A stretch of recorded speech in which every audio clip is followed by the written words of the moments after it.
ಒಳ್ಳೆ ಹಾಲು ಬಂದಿದೆ, ಎಲ್ಲ ಉತ್ತೇಜನ ಕೊಡ್ತಾ ಇದ್ದೀವಿ. ಇವತ್ತು 1 ಲೀಟ್ರು ನಾವು ನಮ್ಮ ಟೋಟಲ್ ನಮ್ಗೆ ಬರ್ತಾ ಇರ್ತಾ 12,26,000ದಲ್ಲಿ ನಮ್ಮದು ಮಾರುಕಟ್ಟೆ ವ್ಯವಸ್ಥೆ ಏನಿದೆ, ಬೇರೆ ಎಲ್ಲ ಒಕ್ಕೂಟ ಕಂಪೇರ್ ಮಾಡಿದ್ರೆ ಒಳ್ಳೆ ಹೆಚ್ಚಿನ ಮಾರುಕಟ್ಟೆ ಪ್ರಗತಿನೂ ಇದೆ ನಮ್ಮಲ್ಲಿ. ಅದೆಲ್ಲ ಪ್ರಗತಿ UST ಹಾಲು, ನಮ್ಮದು ಲಿಕ್ವಿಡ್ ಮಿಲ್ಕ್ ಒಂದು 5.5 ಲಕ್ಷ ಲೀಟ್ರ್ ಒಂದು ದಿನಕ್ಕೆ ಹೋಗ್ತಾ ಇದೆ. ಸುಮಾರು 8% ಗ್ರೋತ್ ಇದೆ. ಅದರಲ್ಲಿ ಮೊಸರಲ್ಲಿ 25% ಗ್ರೋತ್. ಇಡೀ ರಾಜ್ಯದಲ್ಲೇ ಅಷ್ಟು ಗ್ರೋತ್ ಯಾವುದೂ ಇಲ್ಲ ಅಂತ ಉತ್ತಮವಾದ ಗುಣಮಟ್ಟ. ನಮ್ಮ ಅಮೂಲ್ MD ಅವರೇ ನಮ್ಮ ಮೊಸರ ಗುಣಮಟ್ಟನ ಹೊಗಳಿದ್ದಾರೆ. ಇಷ್ಟೆಲ್ಲ ಆಗಿನೂ ನಮಗೆ ದಿನಕ್ಕೆ 2.5ರಿಂದ 3 ಲಕ್ಷ ಲೀಟರ್ ಹಾಲನ್ನಷ್ಟು ನಮಗೆ ಕನ್ವರ್ಷನ್ಗೆ ಹೋಗ್ತದೆ, ಪರಿವರ್ತನೆ. ಏನು ದಿನ ಹಾಲು ಬರುತ್ತೆ ಮೌಲ್ಯವರ್ಧನೆ ಆಗ್ತಾ ಇದೆ ಅಲ್ಲ ಹೇಳ್ತೀನಿ ಸರ್. ಅದೇನಾಗ್ತಾ ಇದೆ, ಇವತ್ತು ನಮಗೆ ಒಂದು ಹಾಲಿನ ಪುಡಿ ತಯಾರಿಕೆ ಮಾಡಬೇಕಂತಂದರೆ ಸ್ಕಿಮ್ ಮಿಲ್ಕ್ ಪೌಡರು 320 ರೂಪಾಯಿ ಖರ್ಚು ಬರುತ್ತೆ ನಮಗೆ. ನಾವೇನು ಹಾಲಿಗೆ 10ರಿಂದ 10.5 ಲೀಟ್ರು ನಮಗೆ ಮಿಲ್ಕ್ ಬೇಕಾಗುತ್ತೆ 1 kg ಪೌಡ್ರ್ ಮಾಡೋದಕ್ಕೆ. ಆ ದರನೇ ಅಲ್ಲೇ 350 ರೂಪಾಯಿ ನಿಮ್ಗೆ ಅಲ್ಲೇ ಗೊತ್ತಾಗ್ತಾ ಇದೆ. ಆದರೆ ಇವತ್ತು ದರ ಎಷ್ಟಿದೆ ನಮಗೆ? NCDFI ಅಂತಿದೆ, national cooperative development federation of India ಅಂತ.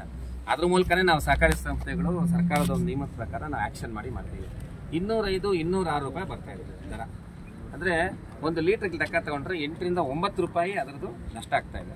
ಜೊತೆಗೆ ಅದನ್ನು ನಾವು ಮಾರಾಟ ಮಾಡದೇ ಇರೋದ್ರಿಂದ ನಮ್ಮ ಒಕ್ಕೂಟದಲ್ಲಿ 1700 ಟನ್ SMP ಇದೆ. ಈಗ 800 ಟನ್ನು ಬೆಣ್ಣೆ ಇದೆ. ಅದೆಲ್ಲ ನಮಗೆ ಸ್ಟಾಕ್ ಮೂವ್ ಆಗಿದ್ರೆ ಸ್ಟಾಕ್ ಆಗ್ತಾ ಇದೆ. ಆಮೇಲೆ ಸಹಜವಾಗಿ ಸುಮಾರು ತಾವೆಲ್ಲ ನೋಡಿರ್ಬೋದು, ಸಹಕಾರಿಗಳು ಸುಮಾರು 30 ವರ್ಷದ ನಮ್ಮದು ಒಕ್ಕೂಟದ ಹಿಸ್ಟ್ರಿ ತೊಗೊಂಡ್ರು ಹಾಲಿನ ಜಾಸ್ತಿ ಹೊಳೆ ಬಂದಾಗ ನಾವು ದರ ಸ್ವಲ್ಪ ಕಡಿಮೆ ಮಾಡ್ತಕ್ಕಂಥದ್ದು.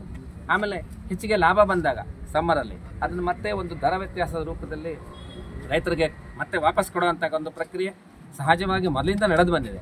ಆ ರೀತಿ ಇದು ಒಂದು ತಾತ್ಕಾಲಿಕವಾಗಿ ಮಾಡಿರ್ತಕ್ಕಂಥ ಒಂದು ಸಣ್ಣ ಇದು ಅಷ್ಟೇ, ಅಂದಾಜು 1.5-2 ತಿಂಗಳ ಇರ್ತಕ್ಕಂಥ ಒಂದು ಪ್ರಕ್ರಿಯೆ ಇದು. ಆಮೇಲೆ ನೀವು ದರ ಕಂಪೇರ್ ಮಾಡಿದ್ರೆ ನೀವು ಎಲ್ಲ ಒಕ್ಕೂಟಗಳಿಗೆ ಈ ಪಕ್ಕದ ಬೆಂಗಳೂರು ಡೈರಿ ದರ, ನೀವು ಇಡೀ ರಾಜ್ಯದಲ್ಲೇ ನಮ್ಮದು ಇಷ್ಟು ದಿನ ಹೈಯೆಸ್ಟ್ ಪ್ರೈಸ್ ನಾವು ಒಂದು ನಮ್ಮಿಂದ ರೈತರಿಗೆ ಕೊಡ್ತಕ್ಕಂಥ ಪ್ರೈಸು. ಇಷ್ಟೆಲ್ಲ ಕಷ್ಟ ಇದ್ರೂ ಬೇರೆ ಒಕ್ಕೂಟಗಳಲ್ಲಿ 7ರಿಂದ 8 ಹಾಸನ ಒಕ್ಕೂಟದಲ್ಲಿ 7 ಲಕ್ಷ ಲೀಟ್ರ್ ಒಂದಿನ ಕನ್ವರ್ಷನ್ಗೆ ಹೋಗ್ತಾ ಇದೆ. ಮೈಸೂರಲ್ಲಿ 4.5 ಲಕ್ಷ ಲೀಟ್ರ್ ಕನ್ವರ್ಷನ್ಗೆ ಹೋಗ್ತಾ ಇದೆ. ಮೈಸೂರದ್ದು ಪ್ರೊಕ್ಯೂರ್ಮೆಂಟ್ ನಮಗಿನ್ನ ಕಡಿಮೆ ಇದ್ರೂ ಸಹ ನಮಗಿನ್ನ ಜಾಸ್ತಿ ಕನ್ವರ್ಷನ್ಗೆ ಹೋಗ್ತಾ ಇದೆ. ಇಲ್ಲಿನ ಒಂದು ಏನು ಆಡಳಿತ ಮಂಡಳಿ ಇರ್ಬೋದು ಅಥವಾ ಅಧಿಕಾರಿ ವರ್ಗದವರೊಂದು ಯಶಸ್ಸಿನಿಂದ ಹೆಚ್ಚಿನ ಹಾಲು ನಮ್ಮದು ಮಾರಾಟ ಆಗಿ ಇಡೀ ನಮ್ಮ UHT ಗುಡ್ ಲೈಫ್ ಮಿಲ್ಕು ಆವಾಗ ಎಲ್ಲರ ನಿರ್ಧಾರದಿಂದ 20 ವರ್ಷದಿಂದ ಹೋಗ್ತಾ ಇದೆ. ನಮ್ಮ ದೇಶ ಕಾಯೋ ಯೋಧರಿಗೆ ಇಲ್ಲಿನ ಹಾಲು, ನಮ್ಮ ರೈತರ ಹಾಲು ಹೋಗ್ತಾ ಇದೆ, ಅದು ಹೆಮ್ಮೆ ನಮಗೆ. ಇಷ್ಟೆಲ್ಲ ಆಗಿ ಒಂದು ತಾತ್ಕಾಲಿಕವಾದ ಒಂದು ವ್ಯವಸ್ಥೆ ಅಷ್ಟೇ ಇದು. ಆದಷ್ಟು ಬೇಗ ಇದು ಮತ್ತೆ ದರ ವ್ಯತ್ಯಾಸದಲ್ಲಿ ನಿಮಗೆ ಹೆಚ್ಚಿಗೆ ಕೊಡುವಂಥ ಒಂದು ಇದಿದೆ.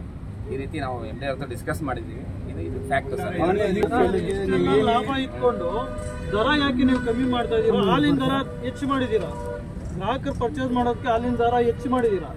ರೈತರಿಗೆ ನಿಮ್ಮ ಮಾನ್ಯ ಸರ್ಕಾರದ ಉಪಮುಖ್ಯಮಂತ್ರಿಗಳು DK ಶಿವಕುಮಾರ್ ಏನು ಹೇಳಿದ್ರು, ರೈತರಿಗೆ ಹೆಚ್ಚಿನ ದುಡ್ಡು ಕೊಡಬೇಕು ಅಂತ ಹೇಳ್ಬಿಟ್ಟು 7 ರೂಪಾಯಿ ಜಾಸ್ತಿ ಮಾಡಿದ್ದೀರಿ ಅಂತ ಒಂದು ಸ್ಟೇಟ್ಮೆಂಟ್ ಕೊಟ್ಟರು. 7 ರೂಪಾಯಿ ಜಾಸ್ತಿ ಮಾಡಿ ಕೂಡ ಈಗ ನೀವು ರೈತರು ಕೊಡೋದ್ರಲ್ಲಿ 2 ರೂಪಾಯಿ ಕಟ್ ಮಾಡ್ತಿದ್ದೀರಿ ಅಂತ ಹೇಳಿದ್ರೆ ರೈತರಿಗೆ ಮಾಡ್ತಾ ಇರೋ ಅನ್ಯಾಯ ಅಲ್ವಾ ಇದು? ನೀವೇ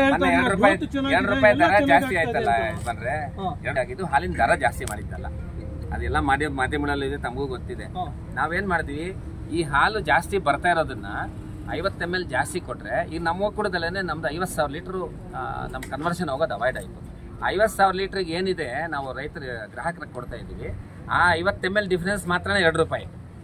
ಅದಕ್ಕೆ ನಾವೇ ಹೆಚ್ಚಿಗೆ ದರ 1 ಪೈಸಾನು ಹೆಚ್ಚಿಗೆ ದರ ಮಾಡಿಲ್ಲ. ನಿಮ್ಮ ಕ್ಯಾಲ್ಕುಲೇಟ್ಲಿ ಏನೇ ಬಂದರೂ ಕೂಡ ಗ್ರಾಹಕರು 2 ರೂಪಾಯಿ ಜಾಸ್ತಿ ಕೊಟ್ಟು ತಾನೇ ಹಾಲು ಪರ್ಚೇಸ್ ಮಾಡ್ತಾರೆ. ಅದಕ್ಕೆ ನಾವು 50 ml ಹೆಚ್ಚಿಗೆ ಹಾಲು ಕೊಡ್ತಾ ಇದೀವಿ. ಇಲ್ಲ ಅದ್ರಲ್ಲೂ ಇಲ್ಲ 100% ಕೊಡ್ತಾ ಇದೀವಿ. ಖಂಡಿತ ಕೊಡ್ತಾ ಇದೀವಿ. ಇಲ್ಲ ಇಲ್ಲ ಅದ್ರಲ್ಲಿ ಬರ್ತಾ ಇಲ್ಲ. ಒಂದು ಪ್ಯಾಕೆಟ್ ತಗೊಂಬನ್ನಿ ಸರ್, ನೋಡೋಣ. ನೀವು ಮಾರ್ಕೆಟ್ ತಗೊಂಬನ್ನಿ ಯೋಚನೆ ಮಾಡಿ. ಇಲ್ಲ ನಾವೆಲ್ಲ ನೋಡಿದೀವಿ. 2024ರಲ್ಲಿ ಈಗ ಎಷ್ಟು ಕೊಡ್ತಾ ಇದ್ದೀರಾ? ಆಗಿನ ಏನು ರೇಟ್ಗೂ ಈ ರೇಟ್ಗೂ 5 ವರ್ಷದ ನಂತರ ಸರ್ ಪ್ರಿಂಟೆಡ್ ಇಲ್ಲ.